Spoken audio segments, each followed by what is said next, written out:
श्री स्वामी समर्थ. नमस्कार मित्रांनो, आज आपण पाहणार आहोत जानेवारी 2026 साठी मीन राशीचे राशी भविष्य. जानेवारी 2026 मध्ये तुमचे कार्यक्षेत्र, आर्थिक परिस्थिती, आरोग्य, वैवाहिक जीवन आणि पारिवारिक जीवन कसे जाईल हे पाहणार आहोत. त्याचबरोबर उपाय देखील सांगणार आहे. व्हिडिओ शेवटपर्यंत पहा तरच तुम्हाला उपाय काय आहे ते समजणार आहे आणि कमेंटमध्ये ओम नमः शिवाय लिहा. त्याचबरोबर उमाशेखर ॲस्ट्रो चॅनलला सबस्क्राईब करायला विसरू नका. जानेवारी 2026च्या मासिक राशी भविष्यानुसार हा महिना तुमच्यासाठी महत्त्वाचा ठरेल. संपूर्ण महिनाभर शनी तुमच्या राशीत असेल आणि संपूर्ण महिनाभर गुरु तुमच्या 4थ्या घरात वक्री असेल. दोन्ही ग्रह तुमच्या 10व्या भावावर विशेषतः परिणाम करतील. महिन्याच्या सुरुवातीला मंगळ, बुध आणि शुक्र सूर्याच्या संयोगाने सूर्याच्या अस्ताला उपस्थित राहतील, म्हणून तुम्हाला तुमच्या करिअरमध्ये थोडी सावधगिरी बाळगावी लागेल. कामाच्या ठिकाणी तुम्हाला अनेक आव्हानांना तोंड द्यावे लागू शकते, परंतु नोकरी बदलासाठी तुम्हाला सकारात्मक पाठिंबा देखील मिळू शकतो आणि तुम्हाला विभागात बदल देखील अनुभवता येईल. महिन्याच्या उत्तरार्धात व्यावसायिकांना लक्षणीय फायदे आणि चांगले व्यवसाय वाढ अनुभवायला मिळेल. प्रेमसंबंधासाठी हा महिना थोडा कमकुवत असण्याची शक्यता आहे. तुम्ही तुमचे नातेसंबंध व्यवस्थापित करण्याचा प्रयत्न केला पाहिजे. विवाहित जोडप्यांसाठी जर तुमचा जोडीदार काम करत असेल तर तुमच्यामध्ये सर्व काही ठीक राहील, अन्यथा काही समस्या अधूनमधून उद्भवू शकतात. आरोग्याच्या दृष्टीने हा महिना सामान्यतः चांगला राहण्याची अपेक्षा आहे. तसेच 12व्या घरात राहूचे स्थान काही समस्या निर्माण करू शकते. हा महिना आर्थिक बाबीसाठी चांगला राहील. काही खर्च होतील परंतु उत्पन्नही चांगले राहील. विद्यार्थ्यांसाठी हा महिना यशस्वी ठरेल, ज्यामुळे कठोर परिश्रम करून प्रगती करण्यात यश मिळेल. कौटुंबिक जीवनात सुखदुःखाचे मिश्रण येऊ शकते. कामाचे ठिकाण. जानेवारी मासिक राशीफल 2026 नुसार करिअरच्या दृष्टिकोनातून हा महिना मध्यम राहण्याची शक्यता आहे. महिन्याच्या सुरुवातीला सूर्य 10व्या घरात असेल, त्याच्यासोबत मंगळ, बुध आणि शुक्र आस्थाच्या स्थितीत असतील. वक्री गुरु आणि शनी देखील 10व्या घरात दृष्टी करतील. तुमच्या 6व्या घराचा स्वामी सूर्य देखील 10व्या घरात आहे आणि केतू 6व्या घरात असेल. यामुळे तुमच्या नोकरीत चढ उतार येऊ शकतात. तुमचे स्थान आणि प्रतिष्ठा टिकवून ठेवण्यासाठी तुम्हाला सातत्याने प्रयत्न करावे लागतील. तुम्हाला अनेक आव्हानांना सामोरे जावे लागेल आणि त्यांना तोंड देण्यासाठी तुम्ही तयार असले पाहिजे.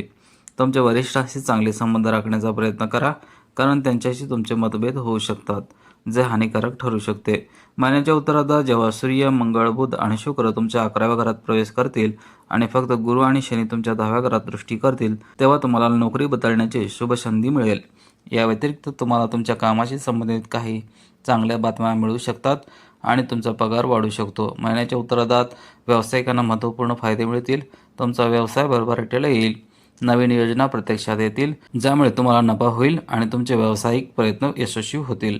आर्थिक परिस्थिती. आर्थिक दृष्टिकोनातून हा महिना तुमच्यासाठी चांगला मानला जाऊ शकतो. राहू संपूर्ण महिना तुमच्या 12व्या घरात राहील, ज्यामुळे तुम्हाला खर्चात अनपेक्षित वाढ होऊ शकते. तुम्ही अनावश्यक गोष्टीवर खर्च करू शकता, ज्यामुळे तुम्हाला त्रास होऊ शकतो आणि आर्थिक आव्हाने वाढू शकतात. गुरु वक्री 4थ्या घरात असेल आणि 12व्या घरात दृष्टी असेल, ज्यामुळे धर्मादाय कामावर काही खर्च होऊ शकतो.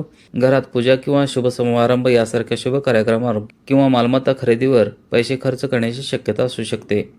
13 तारखेपासून शुक्र तुमच्या 11व्या घरात जाईल, ज्यामुळे तुमचे उत्पन्न वाढेल.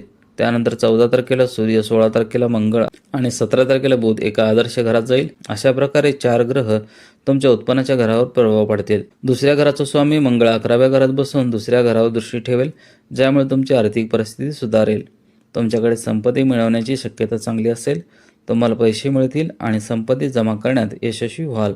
तुमच्या 8व्या घराचे आणि 3ऱ्या घराचे हे राज्य करणारा शुक्र एका आदर्श घरामध्ये जाईल, यामुळे तुम्हाला तुमच्या स्वतःच्या प्रयत्नांचा आणि कठोर परिश्रमांचा फायदा होईलच, पण काही अनपेक्षित लाभही होतील. अशा प्रकारे महिन्याच्या उत्तरार्धात तुमची आर्थिक परिस्थिती सुधारेल.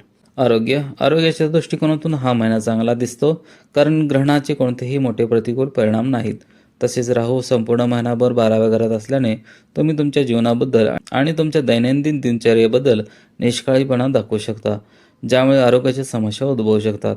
ज्यामुळे तुमच्या आरोग्याच्या समस्या वाढू शकतात. परंतु महिन्याच्या उत्तरार्धात ग्रहांचा प्रभाव आदर्श घरात असल्याने तुम्हाला आरोग्याच्या समस्यावर मात करण्यास मदत करेल. तुम्ही कोणत्याही दीर्घकालीन आजारापासून देखील बरे व्हाल. 6व्या घरात केतूची स्थिती मोठ्या आतड्यांशी संबंधित काही समस्या निर्माण करू शकते, म्हणून निरोगी पचनसंस्था राखण्यासाठी तुमचे पोट हलके ठेवणारे आणि कोणत्याही संसर्गापासून बचाव करणारे चांगले अन्न खा. स्वतःची जाणीव ठेवून तुम्ही आरोग्याच्या समस्या टाळू शकता आणि स्वतःला तंदुरुस्त ठेवू शकता.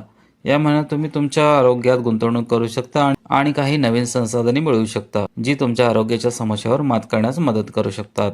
वैद्यकीयदृष्ट्या काही अन्नपदार्थ खरेदी करण्यासाठी देखील हा चांगला काळ आहे. वैवाहिक जीवन, जर तुम्ही विवाहित असाल तर महिना तुमच्यासाठी मध्यम असू शकतो. संपूर्ण महिन्यात शनीचा प्रभाव 7व्या भावावर राहील. 7व्या भावाचा स्वामी बुध महिन्याच्या सुरुवातीला 10व्या भावात आणि 17 तारखेपासून तुमच्या 11व्या भावात प्रवेश करेल. परिणामी जर तुमचा जोडीदार काम करत असेल तर तुमच्या दोघांमध्ये गोष्टी चांगल्या राहतील. आर्थिक लाभाची शक्यता देखील असेल. आर्थिक प्रगती देखील शक्य असेल, परंतु तुमचा जोडीदार काम करत नसेल तर किरकोळ मतभेद उद्भवू शकतात. तुमचे नाते सुधारण्यासाठी तुम्हाला या बाबीबद्दल सावधगिरी बाळगावी लागेल आणि त्या वारंवार हाताळाव्या लागतील. तरच तुम्ही आनंदी वैवाहिक जीवनाचा आनंद घेऊ शकाल. कौटुंबिक जीवन, जानेवारीच्या मासिक राशीनुसार तुमच्या कौटुंबिक जीवनाचा विचार केला तर 4थ्या घराचा स्वामी बुध महिन्याच्या सुरुवातीला सूर्य, मंगळ आणि शुक्र सोबत 10व्या घरात मावळत्या स्थितीत असेल. महिन्याच्या उत्तरार्धात 13 तारखेपासून तो तुमच्या 11व्या घरात जाईल. गुरु 4थ्या घरात वक्री होईल. तुमच्या 2ऱ्या घराचा स्वामी मंगळ प्रथम 10व्या घरात, नंतर 11व्या घरात जाईल आणि 2ऱ्या घराकडे दृष्टी देऊन 11व्या घरात बसेल. कौटुंबिक संबंधामध्ये काही चढ उतार येऊ शकतात, परंतु परस्पर सुसंवाद आणि एकता टिकून राहील. कुटुंबातील सदस्य एकमेकांकडे पुरेसे लक्ष देतील, एकमेकांचा आदर करतील आणि कुटुंबाच्या प्रगतीसाठी एकमेकांना पाठिंबा देतील. कुटुंबाचे आर्थिक उत्पन्नही वाढेल आणि नवीन मालमत्ता खरेदी करण्याची शक्यता असू शकते. 3ऱ्या घराचा स्वामी शुक्र देखील सहभागी असेल आणि 1ल्या घरामध्ये बसलेला शनी 3ऱ्या घराकडे पाहत असेल. यामुळे तुमच्या भावंडाकडून सतत पाठिंबा मिळेल आणि तुमच्याशी नाते सौहार्दपूर्ण राहील. कधीकधी काही विषयावर तुमचे मतभेद होऊ शकतात, परंतु त्यांना मतभेद होऊ देऊ नका. एकमेकांवर विश्वास ठेवून तुमचे नाते सुधारण्याचा प्रयत्न करा. महिन्याच्या उत्तरार्धात तुमच्या भावंडांना आर्थिक लाभ देखील होऊ शकतो. उपाय आहेत: गुरुवारी तुम्ही पिंपळाचे झाड लावावे. मंगळवारी तुम्ही श्री बजरंग बलीची पूजा करावी. मंगळवारी लहान मुलांना गूळ आणि हरभरा प्रसाद वाटण करणे फायदेशीर ठरेल.